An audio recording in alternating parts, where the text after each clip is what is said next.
I got off work early because the system had gone down and IT said we'd be down for the rest of the day. I remember feeling unusually happy as I picked up takeout from our favorite Thai place, thinking I'd surprise my wife with lunch.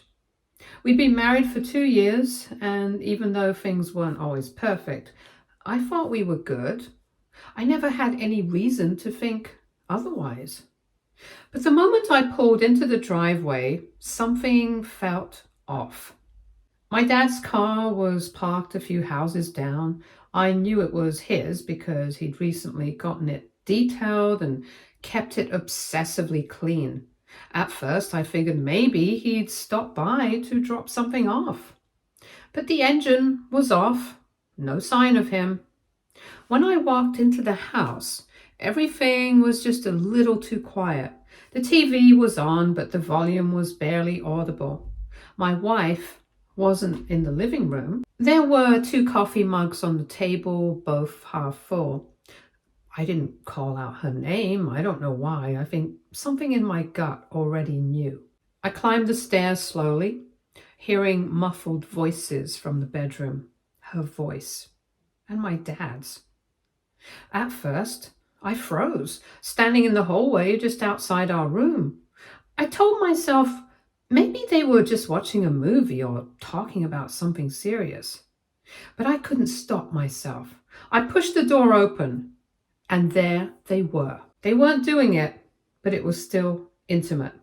They were sitting close on the bed, facing each other, hands intertwined, foreheads touching like they were in some slow, tender embrace. They didn't even react when the door creaked open. It was like they knew I'd come home early.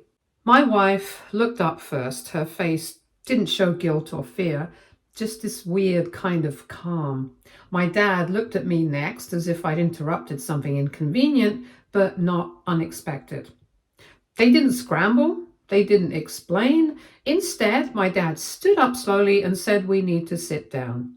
I didn't speak. I couldn't. I followed them to the dining room like I was sleepwalking. My bag and lunch was still in my hands.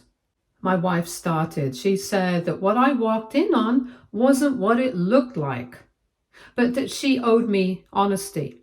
She admitted that she and my dad had known each other long before I met her. They had been friends, close friends, too close in her words. According to her, they had shared a complicated past and never really gotten closure. I asked if they were having an affair. My voice cracked when I said it. My dad looked me right in the eye and said it was more than that.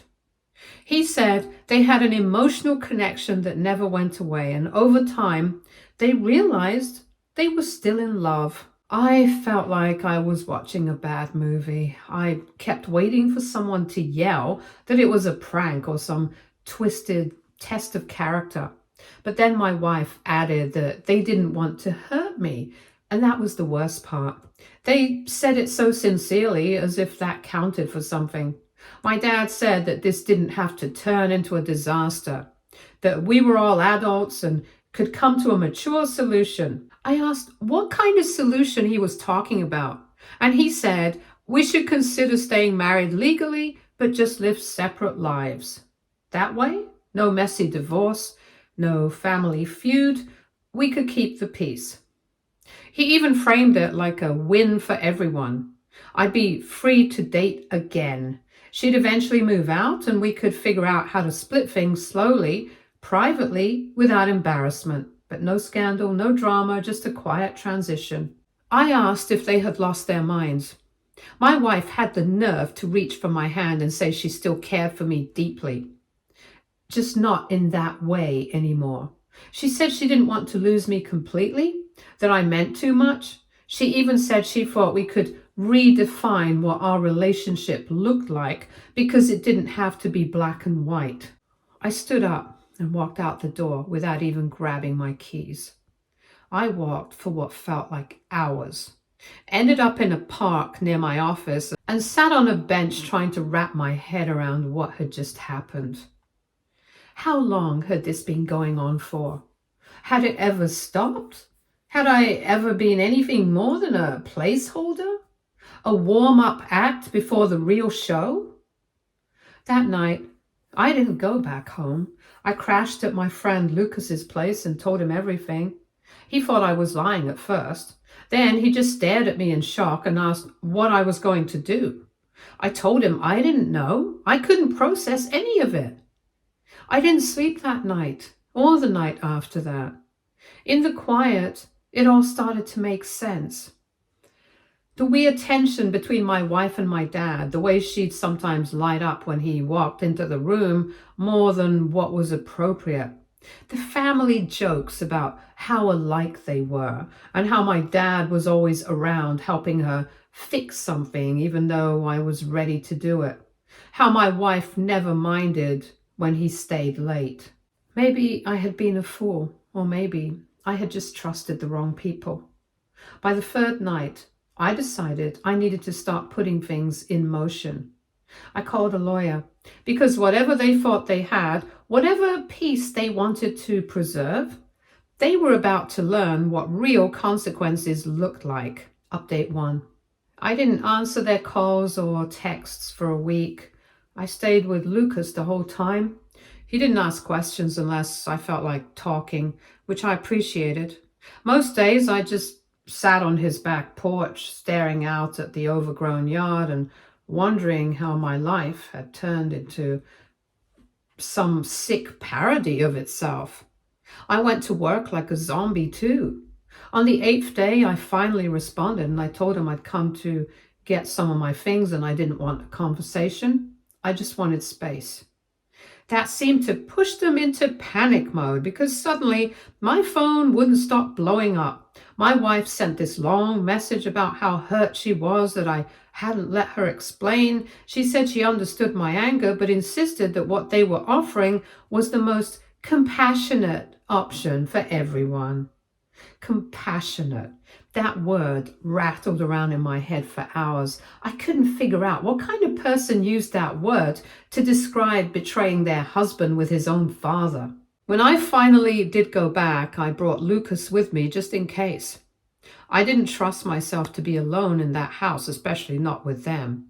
My dad had a way of making me feel small, even when I wasn't doing anything wrong. And my wife, well, she had her own talent for making betrayal sound like a misunderstanding. The moment I walked through the door, it was like stepping into a stage set. My wife had cleaned the place top to bottom, even baked cookies like it was some sitcom apology. My dad was sitting in the armchair, looking annoyingly casual, like he was hosting Sunday dinner instead of the fallout of a complete implosion. My wife asked if we could talk, and I told her I wasn't here for a chat, just to grab some documents and a few essentials. But of course, they couldn't help themselves. My dad stood up and launched into this whole speech about how he hadn't planned for things to happen this way. He said he didn't expect to fall for her again and that it was complicated and painful for him too. He said he still wanted me in his life and hoped I'd consider their proposal. Their proposal, like this was some merger between business partners instead of a knife in my back. My wife chimed in, talking about how this arrangement didn't have to change our legal status right away and that we could avoid expensive lawyers and public messes if we just stayed civil and respected each other's boundaries. She said we'd be living our truth, and that was something to be proud of. Lucas actually laughed out loud at that. He didn't even try to hide it. I didn't say much. I just walked past him, grabbed the folder I needed from the office, and packed a small duffel bag with some clothes and toiletries. My wife followed me from room to room trying to explain. She said that yes, it was wrong, but feelings weren't always convenient. She said they didn't want to lose me, that she still cared. I told her that if she cared about me, she wouldn't have made me the last to know. I told her she could have walked away, filed for divorce, and ended things clean. But instead, she chose to lie every day. She chose my father, and still expected me to sit down and break bread with them like it was just a misunderstanding. She cried when I said that. Not the dramatic sobbing kind. just quiet tears. And I didn't feel a single drop of sympathy. Before I left, I turned to both of them and said that whatever fantasy they'd built together, I wanted no part of it. I said they deserved each other, but they didn't deserve me. And then I walked out. Later that night, Lucas and I went to a bar. I needed something stronger than coffee and more crowded than his living room. As we sat there, I finally said out loud that I was going to file for divorce. Lucas nodded and said it was the right move. He asked if I'd tell the rest of the family. That question hit me harder than I expected. I hadn't even thought about the rest of them, my mom, my siblings, my cousins. None of them knew yet, and when they found out, I didn't even know whose side they'd taken. I told him I wasn't ready for that yet. I needed to figure out how to survive the next few days without falling apart. By the time we got back to his place, I had 2 new messages waiting for me, one from my wife and one from my dad, both long, carefully worded, talking about forgiveness and maturity and second chances. They still believed there was a version of this that worked for all of us. That was the moment it hit me. They weren't just hoping I'd go along with it. They expected me to. They thought I'd be so afraid of losing my family or causing drama that I'd stay quiet, suck it up, and nod my head like a good little doormat. I stared at those messages until 2 a.m. Then I opened a blank reply and wrote exactly one sentence. You made your choice. Now I'm making mine. Update 2. After that night, I didn't open another message from either of them. I didn't block them, though I wanted a full record in case I needed it later. My lawyers said it was smart, and I was starting to think smarter. In the quiet moments, I kept waiting for the shock to wear off. Some part of me thought I'd wake up and feel numb or detached, like this would start to feel like someone else's nightmare. But instead, it just stayed sharp. Every day felt like trying to hold my breath underwater, while pretending nothing had changed. The worst part was pretending in front of other people. I hadn't told my mom yet. She and my dad had divorced over a decade ago. She was finally happy in her own life. Last thing I wanted was to drag her back into his mess. But the longer I stayed silent, the more it ate away at me. It all came to a head at a family dinner 2 weeks later. It was one of those informal Sunday things my aunt hosted, potluck style.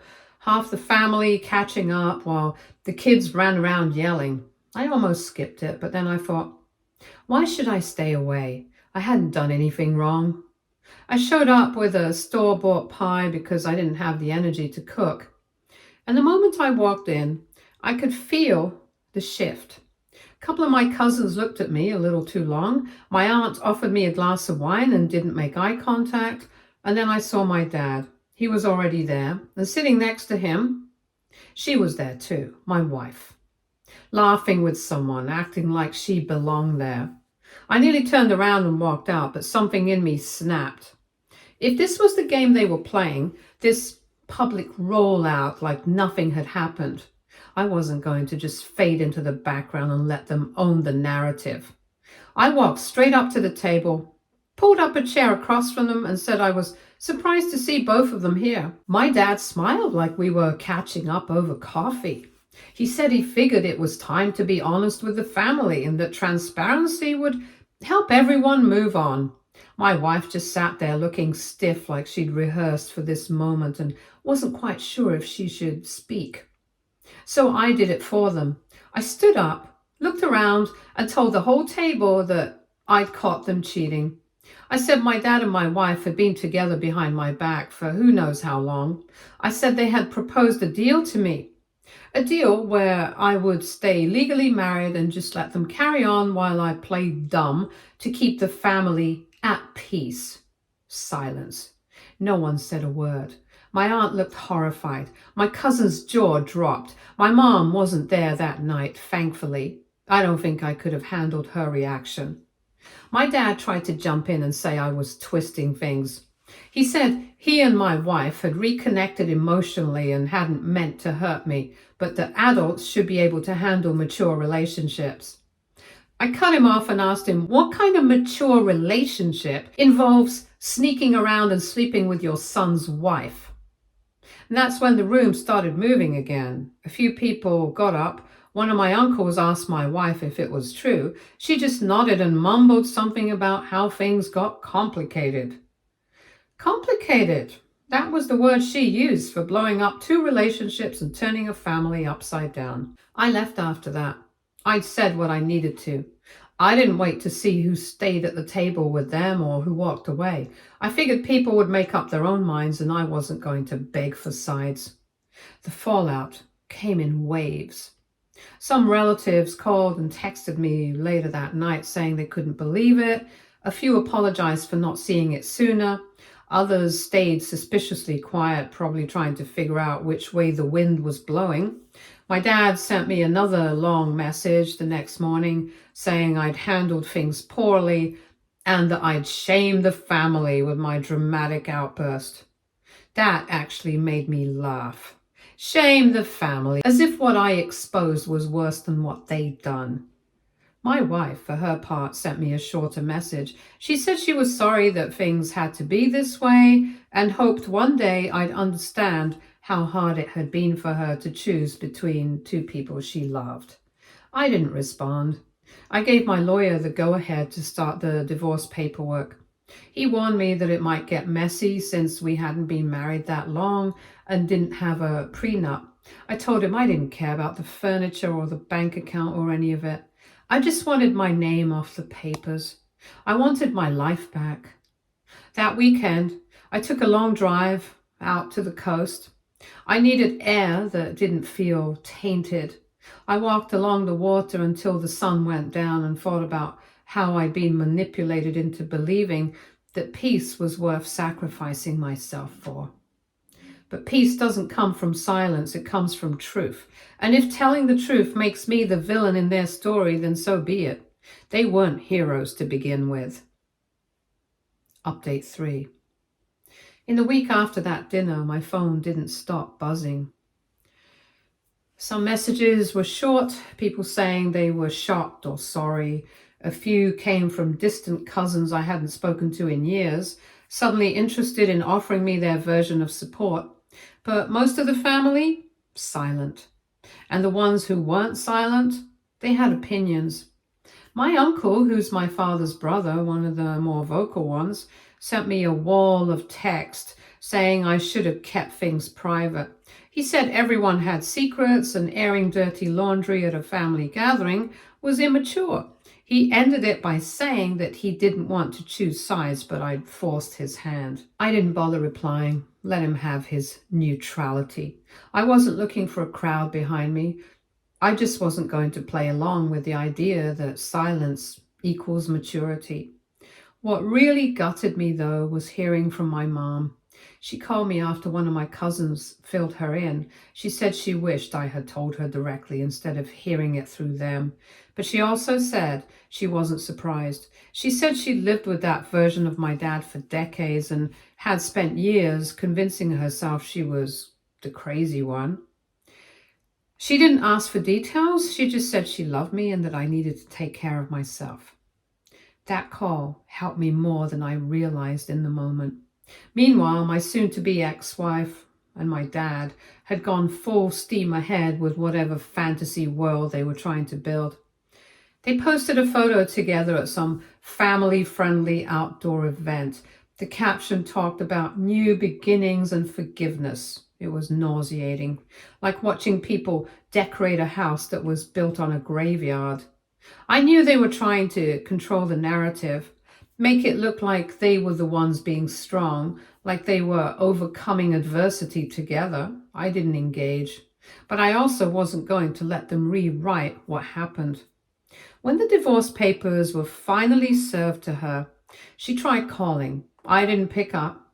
Then she messaged saying she hoped we could talk things through and maybe pause the proceedings until emotions cooled down. I forwarded it to my lawyer and told him to proceed. I'd lived for months under a roof where she'd pretended to be someone else, someone who laughed at my jokes, who kissed me goodnight, who called me her husband while probably texting my father behind my back. That kind of betrayal doesn't cool down. It just burns through whatever pieces of you are still soft. She kept trying. There were more messages, a couple of long messages explaining how she never meant to hurt me and that she was confused for a long time but had finally followed her heart. She said she knew this was hard for me, but she hoped one day I could forgive her. That was the moment I realized just how deeply she didn't get it. She thought this was a love triangle, some sad emotional misstep that could be chalked up to timing or chemistry or fate. She didn't see the absolute wreckage left behind, not just the broken trust, but the power dynamics, the manipulation, the way they tried to corner me into accepting their fantasy so that they wouldn't have to carry the guilt. It wasn't a love story. It was a betrayal soaked in arrogance. Around that time, my dad tried again too. He left a voicemail saying he still wanted to find a way forward. He said that no matter what happened, we were still blood, and he refused to let this tear us apart permanently. I ignored the message without listening to the end. Let me be clear, this wasn't about revenge. I wasn't looking to destroy their lives or expose them just for sport. I just wanted to stop pretending. I wanted to reclaim my space in the family without having to plaster on a smile while sitting across the table from two people who had thrown me under the bus and then acted like I should thank them for it. And yet, even after everything, part of me kept waiting for the guilt to show up.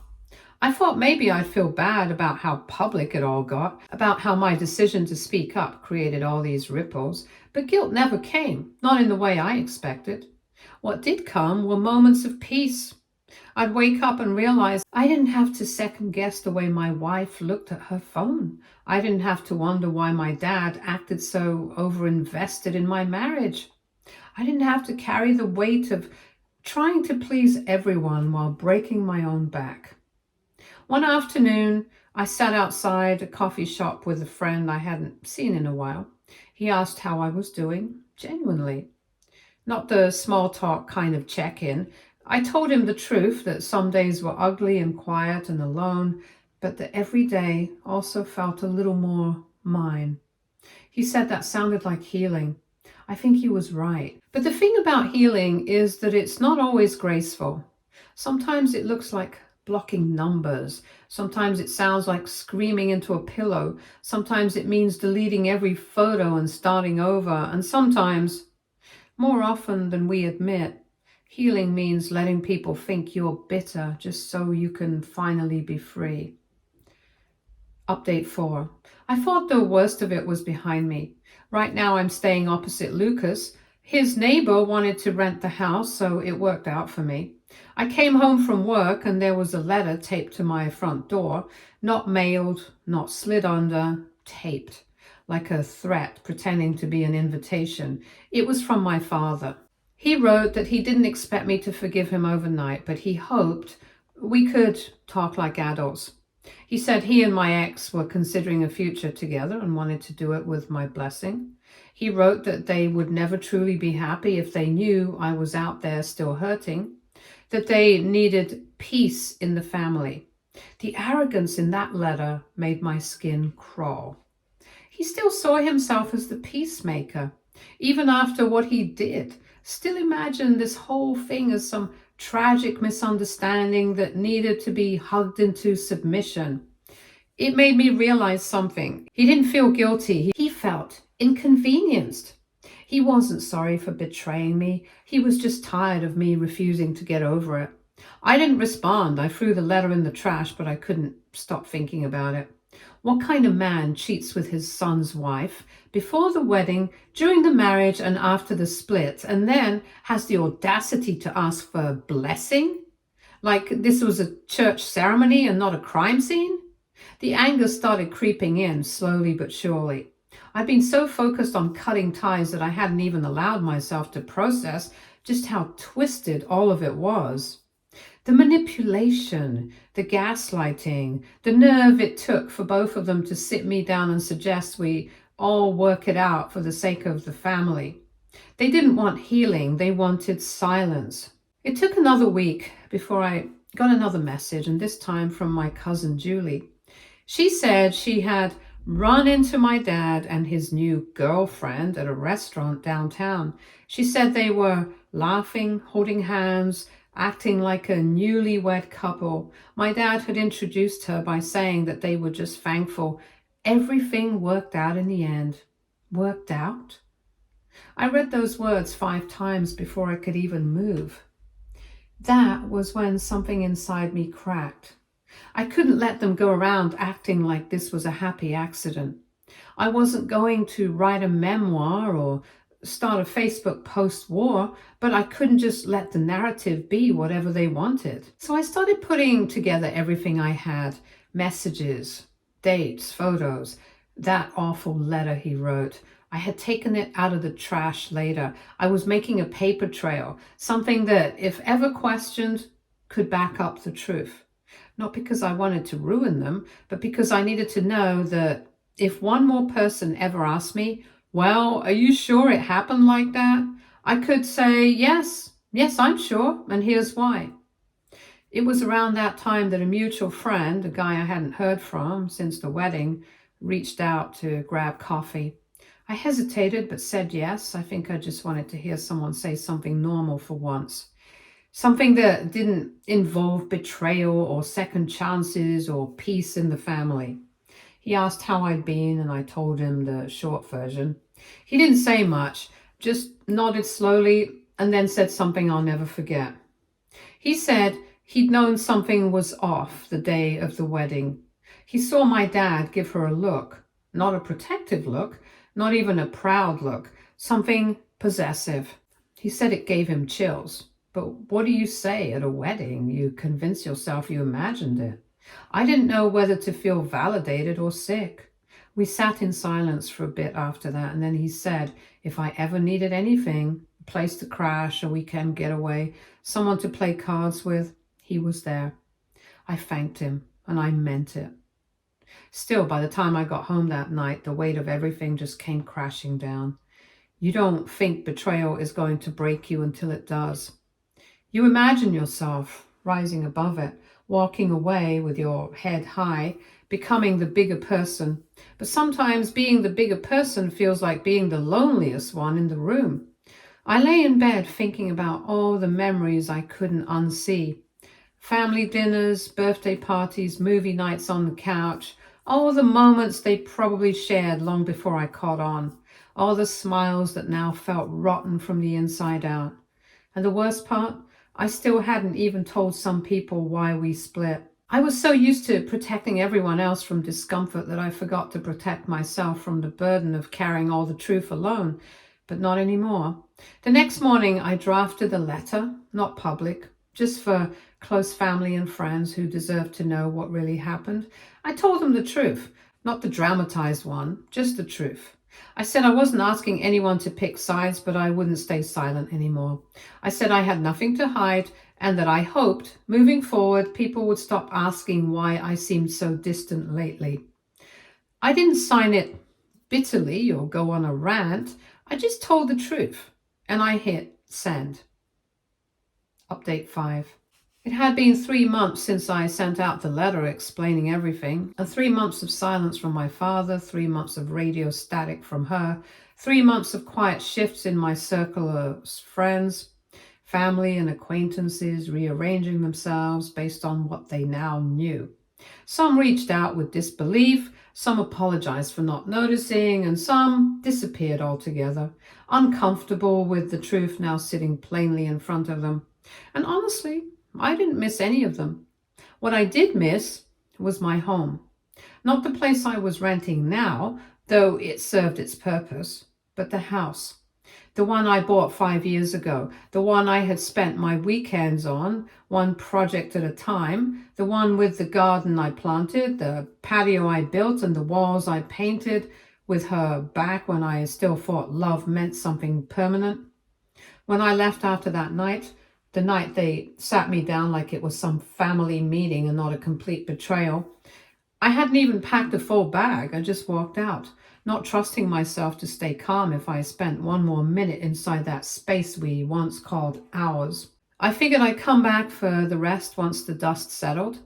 But then it hit me. It was my house, bought under my name, my money, my down payment, my everything. The only reason she was still staying there comfortably was because I hadn't reclaimed the property. I had been too stunned, too heartbroken, too busy surviving to fight for it. But not anymore. I called my lawyer the next day and asked what it would take to secure the house. He asked if I had any documents proving it was mine. I told him the house was bought before the marriage. I had the mortgage, title, and everything solely in my name. When we got married, she had insisted on adding her name to the mailbox, not the deed, and I didn't think much of it. It felt like a small thing at the time. He told me with a tone I hadn't heard from him before that it was going to be a very clean case. She tried to stall it, of course. Sent her lawyer back with questions, claimed emotional distress, said she had grown attached to the home and felt entitled to half its value. My lawyer shut it down quickly. There was no gray area, no shared ownership, nothing in her name, no payments made from her account. I was more generous than I needed to be, offering her 30 days to pack up and leave. Not because I owed her anything, but because I didn't want her making a scene or trashing the place out of spite. I told her through her lawyer that if anything in the house was missing or damaged, I'd pursue it legally. She didn't reply after that. Update 6. The divorce took 6 months in total. It was the most peaceful part of this whole mess, and when I finally held those papers in my hands, stamped, sealed, official, I just sat there in my car in the driveway of my house and stared at it. 2 years of lies, undone in 12 pages. I stepped inside that house for the first time since the day everything fell apart. And it was eerie at first, like walking into a memory that didn't know it had died. Her things were gone, but her scent lingered faintly in the air. There was an emptiness to the place now, but I welcomed it. It meant I could fill it with something real. A week later, I started repainting the walls, not because they needed it, but because I did. Every stroke felt like closing a door.